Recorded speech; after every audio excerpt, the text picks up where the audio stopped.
Okay, so I actually lost the remote control for my Insignia TV, but what I have from Xfinity, they gave me a programmable remote.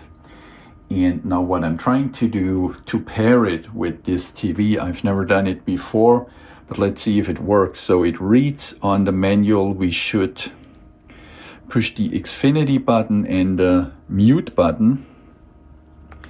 And then the red light should become a green light.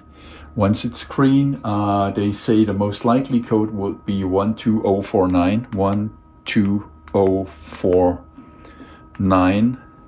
Now I'm not sure what's happening. Let's just see. Oh, that is, wow, that's good. You see, so I can actually already do this. So the sound. Let's just see TV input. Wow. So I usually don't do it, with a good shout out. I got that for free from Xfinity. Well, you have to be an Xfinity customer, but they helped me out with that. So that's, I have to say, a good customer service.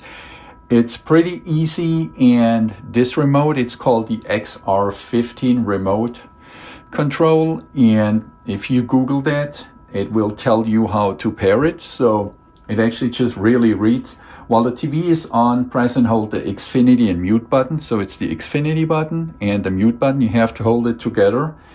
Then you need to wait until this light here, which is now off, changes from red to green. And then they said you have to punch in the code 12049, which they said most likely works.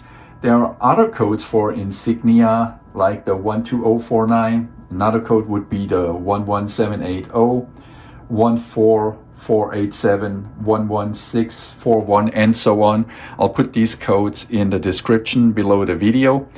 For me, the 12049 worked.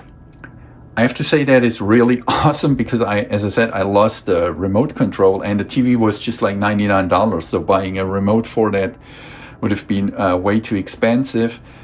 That's really an easy thing, and it works perfectly. So yeah, shout out to Xfinity.